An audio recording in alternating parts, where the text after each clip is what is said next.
Hello! So a lot of you guys have lots of questions about our lighting, and a lot of the times I would just respond with, oh, that'll be answered in the lighting video. Well, I've been saying that for about 1.5 years now. We're finally making the lighting video. In a previous video, I said that we would be answering questions and that I would give tips and tricks, but in this video, I'm actually only going to be answering questions because we have so many. But later on, at some point, we will make a different video with tips or tricks or concepts or whatever. I'm going to answer all the questions that I have in order from most commonly asked to least commonly asked. And if I forgot your question, just like message me and yell at me, and I'll answer your question if I forgot it. I have a bunch here, so I think we'll be good. Also, I'm going to be answering these questions under the assumption that you have some kind of understanding on how DMX works, on how ShowXpress works, that kind of thing. If you have no idea and you're completely new to lighting, we'll make something separate maybe for you later, but this is under the assumption where you have at least some kind of lighting background. Alright, first question. What software do you use? We use ShowXpress. We use actually, it's worth mentioning, we're not using the newest version. We use version 6.34. I think the newest version is like 7.1 something. We don't use that version because there's some problems with, or maybe we're just really stupid, but apparently you can't generate things and save them in the editor. If you know how to use ShowXpress, then you'll know what that means. But if you don't, whatever. The point is we don't use the newest one, we use a slightly older one.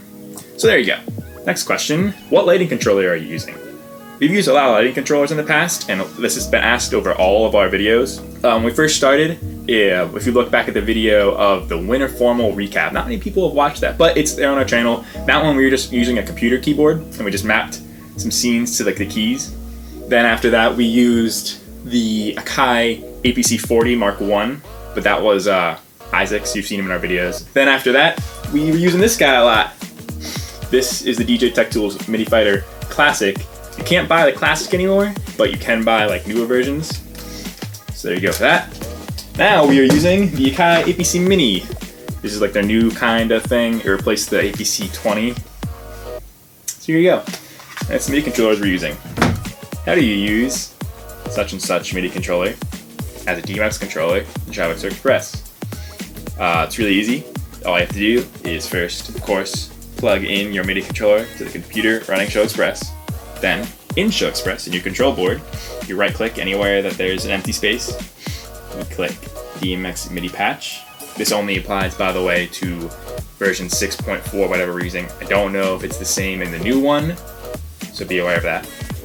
Anyway, here in the DMX and MIDI patch, you go to MIDI input. You check this box where it says Enable MIDI input, and you would select whatever MIDI device you have in this drop-down menu. I don't have one plugged in right now, so nothing's showing up. After that, you're ready to go. And you just go to your live window and you can start assigning MIDI buttons to whatever scenes you want. The next question, how are you running your lights? This question has been asked a lot, but it's kind of vague. So let's kind of go down how we do our lights. Basically, we have ShowXpress on a laptop or any computer. Then you get one of these guys, one of these dongles. They're called Express 512s. It basically just converts a USB signal to DMX out. And it gives you 512 channels because it's like a universe, like on a console, just it's in software. So we use this, send a DMX signal, you plug our MIDI controller, whichever one we want to use, into the same computer with ShowXpress on it, map all the buttons, too much of live stuff, too much of scenes, trigger the buttons, work the software. That's how we're running our lights. How are your lights synced to the music? Basically at every gig, actually no, at every gig, we will have someone, Dylan, you've seen him, he's our lighting operator. He doesn't program the lights, but he will come and he will push the buttons, make it all synced up, all manual. Everything's manual. We don't use sound active anything. We don't recommend using sound active. Sound active looks terrible. I don't care if anyone from Chavez is like, oh, these built-in light shows are really actually pretty. No, they're not. All sound active is terrible. We don't use sound active. That's how they're synced to the music. It's all manual. Like literally 100% of it manual. What is the big box with the 4 push buttons and the light switches? You can see this in some of our older videos. We stopped using it since, but it was only like 2 of them anyway. And what that is it's a controller for our old park cans, our halogen bulb kind of towers.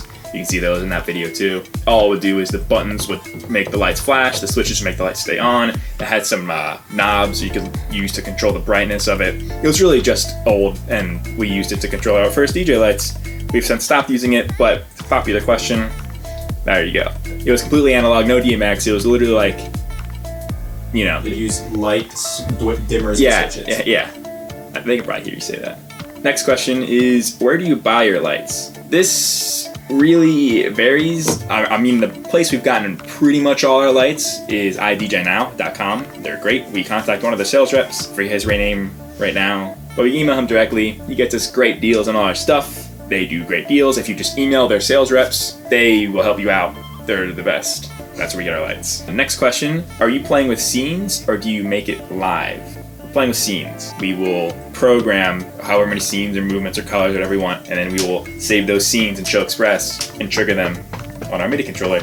We don't make anything live. I know you can do that with some consoles, and you can do it with ShowXpress too, but it's all pre-programmed. We don't go in there and like mess with the dimmers to get like different colors and different positions and stuff. We just it's simpler just to have it all programmed and just trigger scenes. Why would you spend more on lights than your speakers? This was asked also a while ago, but it's still worth talking about. We currently in our inventory, it's about balanced. Lighting might be a little more expensive, but really at this point it's pretty darn close. But a good reason to spend more on your lights than your speakers is, let's say you buy 4 ZLXs for $1,600, and then you buy 2 ETX 18 SPs for $3,000. That's only $4,600. I know, only $4,600. But then your lighting. Let's say you buy 4 350 spots and flight cases. That's already like $4,600. So if you buy anything beyond that, like trussing, cranks, Slimpars, color XMs, you're gonna have more invested in your lighting than your speakers. And you throw in these guys, this costs $450. This by itself costs more than a ZLX. That's why you're gonna end up spending more on your lights than your speakers.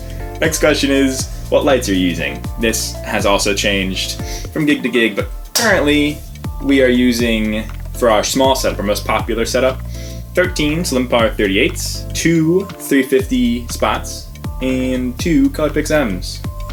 There you go. Why Slimpar 38s instead of 56 or 64? The reason, there's two kind of rolls into why I went to 38s and 64s. First reason being it's just cheaper. Yeah, it's only $10 cheaper or $20 cheaper, but when you're buying 24 of them, that $10 turns into $240 cheaper, or $20 is to $480 cheaper to go with 38s instead of 56s. And with 38s, you get a slightly narrower beam, so when you do use them, or when we do use them as uplights, you can put them in tighter places without having it bleed out onto like curtains or like pictures on the wall. I can fit like a 38 beam right in here with like a 64 or 56 with a wider beam for $10 more and not really that much brighter, you're gonna get bleeding. And I prefer tighter beams of uplighting. You might not, that's totally fine. But then with the cost factor playing back in, if you can get more of them and you use them as crowd blinders, you get better chase effects. So we'd rather get 24 38s instead of 18 56s or whatever. So that's why. Why don't you have CO2 cannons? Because we don't. This is surprisingly asked often. Like we just don't. That's why. They're expensive and they can be dangerous, and getting a high school administrator to allow us, or a middle school administrator, or Sweet 16s maybe they'd let you, but like it's just it's not worth it. We'd rather spend our money on other things. I mean, yeah, we'd like to get some. They're freaking cool. Probably get some at some point, but that's why I don't have them right now. Next question, how are you using a haze machine without running into problems with the fire system? This is going to change literally every venue you go to. Some schools will have fire systems that don't detect the air the same as the other fire detect them. Wait a second, how am I gonna say this? Some schools or some venues will have fire detection systems where it just looks at the air for density, and then you're gonna run into problems. Some of them that are more advanced will look at the chemical components in the air, and if it's smoke, it will trigger, or if it's like carbon monoxide, it will trigger. If you're using water-based haze, or even fog, or even oil-based fog or haze, some fire detection systems won't detect that. Some fire systems will detect that just because of how dense it is, and some places just have manual fire systems. So that's how it varies from school to school. We just get lucky really with the schools that we do most often, but we've had plenty of gigs where we don't get to use them. So there you go. At some venues, mainly hotels, we run into this a lot. they will charge you to turn off the fire system. So again, that's just a situation of a manual one. It just depends on the venue. How do you make the moving heads flash randomly? It's just done in program. It's very manual. I'm not gonna take the time to show you how I actually program that, but just know we manually make it flash randomly. Or something else we do is we will program scenes to just trigger like certain groups of moving heads. So then if I like push these at a random interval or whatever, it will flash randomly. So it's all manual. How do you run DMX across large venues? 200-foot DMX cable. Can you make a tutorial on how to program lights? Maybe. Why do you reuse the boxes that the lights came in to transport them? Because some of the lights that we have don't support or they don't offer like manufacturer made flight cases or bags. I know you can get generic flight cases and bags, but then you're kind of dealing with a not perfect fit, and flight cases can cost like lots of money. We're gonna spend our money elsewhere. So for some lights, the cardboard boxes with the foam in them, it just works. Some lights we want to get the flight cases for, some lights we have the bags for, but that's why we reuse the boxes. And I recommend you reuse the boxes. It saves you money so you can get nicer stuff. How do you make your chase scenes? This is another situation where I can't take the time to show you. It would just take over to show you how to make these chase scenes. But brief overview would be in the program. It's all manual. It's not done with the generator in ShowXpress. In the program, in your first step, you turn up your first light, and then in the next step, you turn that one slightly down, and then turn the next light up in the sequence up, and then you go to the next step. Then you go to the next step, and you should keep repeating. It's all done manually. That's how we make our chase scenes. The more steps you add, the more gradual and smooth it will look. You can use the generator. Maybe we'll make a video roughly showing how that works, but that's a common question. Sorry, I can't answer it any better for you.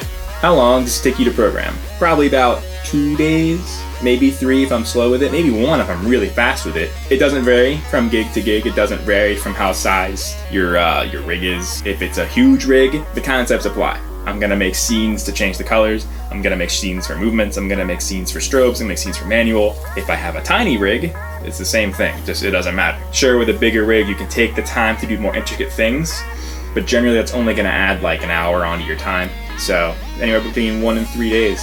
Can you show us what your live board looks like in ShowXpress? Yep.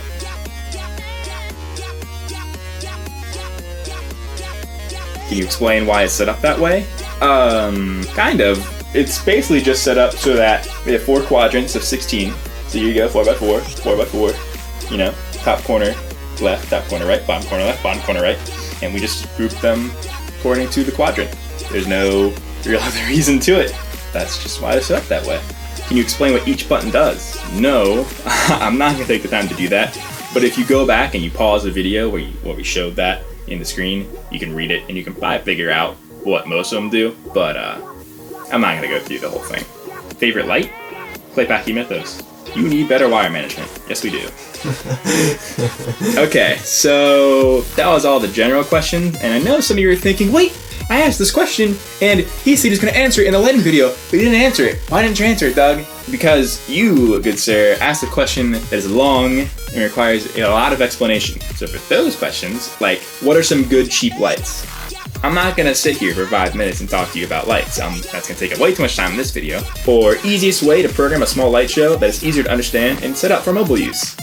I'm not going to answer that right now. What we're going to do for you, though, is we're going to make separate videos for questions like this. There are a few of them, like 3, 4, 5. And we're going to take the time. It'll be like 4-ish minute videos. And we'll answer your question specifically in those videos. Final question, can you show how to use ShowXpress? As I said in the beginning of this video, my understanding is that if you're watching this, you have a brief understanding of ShowXpress already. But it is a common question. People want us to make a tutorial for ShowXpress. That would take a lot of time. There's a lot of good tutorials already out there. Probably, to be honest with you, I didn't watch it. Then when I learned it, I taught myself ShowXpress. So I don't know if you even want us to show you how we use ShowXpress or how I use ShowXpress, because there might be better ways to do it. I have no idea if I'm doing it the way that you're supposed to do it. But I know that I get fine results with it. So maybe is my answer to that question. Maybe we'll make a bunch of tutorial videos sometime to show you how to really use ShowXpress the way we do it. But for now, I'm gonna say no. Okay, I think I answered all your questions, or at least all the questions that I have. If I missed your question, just message me. But there you go. This is the first lighting video to answer your questions. I know some of you want other videos talking about tips, tricks, concepts. Those will come. But for now, for like a year and a half, I've been saying I was going to answer your questions in a lighting video. And here it is. So there you go.